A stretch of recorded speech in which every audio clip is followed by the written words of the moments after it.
साथियों नमस्कार, स्वागत है आपका हमारे यूट्यूब चैनल में। साथियों आज बात करेंगे हम जेएमआई की, यानी जामिया मिलिया इस्लामिया यूनिवर्सिटी की, है ना। इसकी एमटीएस और एलडीसी परीक्षा को लेकर हम बात करेंगे। यदि आपने भी एमटीएस और एलडीसी की इसकी परीक्षा दी है तो ये वीडियो आपके लिए होने वाला है, ठीक है। तो इसकी हम बात करेंगे कि इसकी संभावित कट ऑफ क्या रह सकती है और इसकी रिजल्ट की अपडेट को लेकर हम बात करेंगे, क्योंकि काफ़ी लेट हो रहा है इसके रिजल्ट को लेकर। और यहाँ अगर देखा जाए तो यूनिवर्सिटी के जो एग्ज़ाम होते हैं उसका जो रिज़ल्ट है वो जल्दी ही जारी कर दिया जाता है, लेकिन इसकी रिज़ल्ट की अपडेट क्या है इसके बारे में हम बात करेंगे, ठीक है। तो बने रहिए वीडियो के अंत तक। यहाँ पे देखिएगा जो इसकी परीक्षा हुई थी साथियों, इसकी परीक्षा हुई थी 25 अप्रैल को, ठीक है। परीक्षा इसकी 25 अप्रैल को संपन्न हुई और इसका रिजल्ट की स्थिति अभी क्या है, तो जामिया अधिकारियों द्वारा आधिकारिक परिणाम जल्द ही घोषित किया जाएगा, उनका ये मानना है, उनका ये कहना है, ठीक है। तो मेरे हिसाब से जो इसका रिज़ल्ट आएगा वो 15 या 20 जुलाई के बाद में आपको इसका रिज़ल्ट ज़रूर देखने को मिलेगा। और बाकी अगर आपको जो है रिज़ल्ट के बारे में कोई भी जानकारी अगर बीच बीच में चेक करनी है तो आप इनके जो है ऑफिशियल वेबसाइट पर आप जो है विज़िट कर सकते हैं, ठीक है। अब यहाँ पर हम बात करेंगे कि इसमें जो पद थे वो कुल कितने थे। आप सभी को पता है कि भाई आपने अगर एमटीएस और एलडीसी इनका एग्ज़ाम दिया है तो इसमें आपको पता है कि एमटीएस में 60 पद थे और एलडीसी में भी 60 ही पद थे, ठीक है। तो दोनों में इक्वल वैकेंसी थी और एलडीसी के भी 60 पद और एमटीएस के भी 60 पद यहाँ पर देखे गए हैं। दोनों पदों के लिए भारी संख्या में अभ्यर्थियों ने भाग लिया, तो यहाँ पर जो है काफ़ी कंपटीशन इसमें भी देखने को मिला। अब यहाँ पर हम बात करेंगे भाई एलडीसी के परीक्षा स्तर को लेकर कि एलडीसी का जो परीक्षा का जो स्तर है वो क्या रहा है। तो काफ़ी कठिन स्तर यहाँ पर जो है एलडीसी की परीक्षा का देखा गया, क्योंकि अभ्यर्थियों के अनुसार इस वर्ष एलडीसी परीक्षा का स्तर जो है पिछले वर्ष की तुलना में काफ़ी जटिल और चुनौतीपूर्ण रहा है। जबकि इसमें आपको पता है कि इसमें उर्दू के जो हैं उर्दू के प्रश्न आने थे एमसीक्यू क्वेश्चंस, लेकिन वो इसमें शामिल नहीं किए गए इस बार, ठीक है। और काफ़ी अभ्यर्थियों ने उर्दू के एमसीक्यू क्वेश्चंस की प्रैक्टिस करी, है ना, जो इसमें नहीं देखने को मिले। तो काफ़ी यहाँ पर जो है इसका कठिन स्तर माना गया है। अब यहाँ पर हम बात कर लेते हैं इसकी कट ऑफ को लेकर।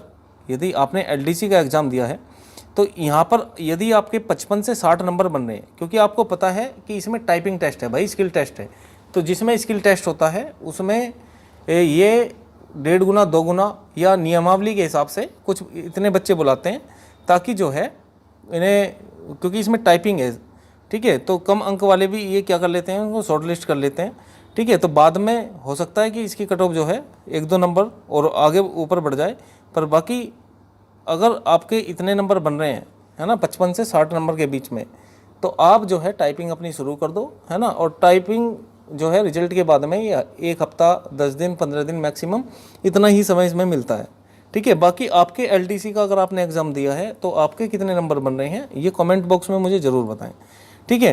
तो यहाँ पे देखिए कि टाइपिंग टेस्ट की जो तैयारी है, यदि आपके इतने अंक है तो आप अपना शुरू कर दो और रिजल्ट के बाद में कम समय आपको यहाँ पे मिलने वाला है। यहाँ पे हम बात करते हैं अब दूसरा जो एग्ज़ाम हुआ इसका एमटीएस का, उसी दिन इसका एमटीएस का भी एग्ज़ाम हुआ। तो इसका जो स्तर था पेपर का वो काफ़ी आपको संतुलित और मध्यम स्तर यहाँ पर देखा गया। एमटीएस का पेपर एलडीसी की तुलना में काफ़ी सरल और संतुलित आंका गया है। अधिकांश अभ्यर्थियों ने पिछले प्रयासों की पुष्टि की है। तो भाई ये जो है एमटीएस का आपको पता है, एमटीएस का एग्ज़ाम एक ही सिंगल एग्ज़ाम होता है, इसके बाद में कोई स्किल टेस्ट वगैरह नहीं होती है।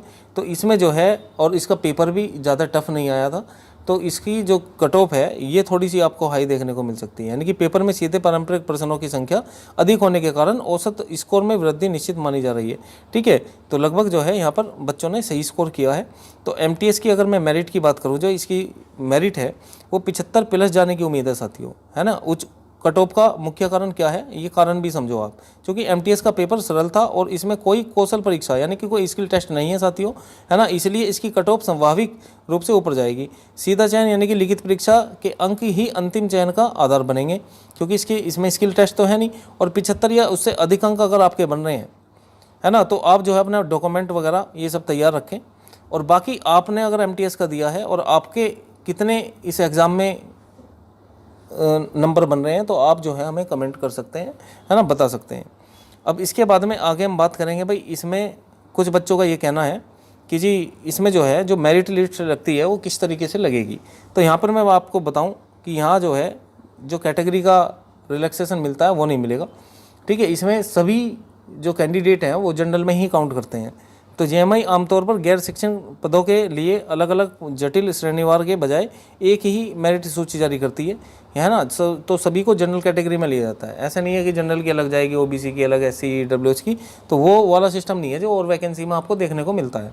तो यहाँ पर कुल अंकों का जो महत्व है यानी कि श्रेणी के बजाय अभ्यर्थियों को अपने संचय यानी कि टोटल स्कोर पर ध्यान देना चाहिए और जो सूची में स्थान निर्धारित करेगा, ठीक है, तो वो उसी के हिसाब से अपना चलेगा। निष्पक्षता यानी कि परीक्षा सिंगल शिफ्ट में होने के कारण सामान्यतः किसी भी प्रकार का कोई नॉर्मलाइजेशन इसमें नहीं मिलेगा।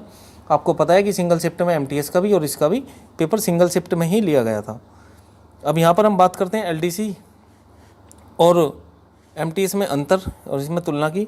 तो देखो आपको पता है कि एलडीसी जो होता है इसका जो परीक्षा का स्तर है आपको यहाँ पे कठिन देखा गया, जबकि एमटीएस में भी उर्दू के नहीं मिले देखने को प्रश्न और ना ही एलडीसी में मिले हैं। तो यहाँ पर जो सुरक्षित स्कोर है आपका 55 से 60 के बीच में अगर बन रहा है तो निश्चित रहें। और हो सकता है इसका जो मतलब जो कट ऑफ है जो टाइपिंग की है, अगर भाई नहीं मिले इतने कैंडिडेट तो हो सकता है कि इसका जो कट ऑफ है वो और भी कम चला जाए, है ना। तो 50 भी अगर आपके हैं तो आप मतलब तैयारी कर सकते हो अपनी टाइपिंग की, है ना। तो इसके बाद में इसमें क्या होगा, आपका जो है स्किल टेस्ट होना है अभी, ठीक है। एमटीएस यानी कि मध्यम और संतुलित यानी कि 75 प्लस अंक हैं, तो अपने डॉक्यूमेंट वगैरह आप डीवी के लिए रेडी हो सकते हो, तैयार रख सकते हो, ठीक है। तो यही आपको बताना था भाई, अगर आपके इतने नंबर बन रहे हैं तो अपना जो है टाइपिंग वगैरह शुरू कर दो। और कितने नंबर हैं आपके ये भी आप मुझे कमेंट करके ज़रूर बताएंगे कि आपके एलडीसी का आपने अगर एग्ज़ाम दिया है तो आपके कितने नंबर बन रहे हैं, अगर आपने एमटीएस का दिया है तो आपके कितने नंबर बन रहे हैं। और जो भी साथी इस वीडियो को देख रहा है और जिसने ये एग्ज़ाम भी नहीं दिया है ना, तो इस चैनल को सब्सक्राइब कर लें, क्योंकि इस तरीके की जो भी अपडेट होती है वो मैं समय समय पर देता रहता हूँ, ठीक है। तो इससे कुछ आपका फ़ायदा ही होगा, नुकसान नहीं है भाई, ठीक है। तो कैसी लगी आपको जानकारी ये आप मुझे कमेंट बॉक्स में ज़रूर बताएं और वीडियो को लाइक करें और दोस्तों को शेयर करें जिसने भी ये एग्ज़ाम दिया है, ठीक है। मिलते हैं नेक्स्ट वीडियो में, धन्यवाद, जय हिंद।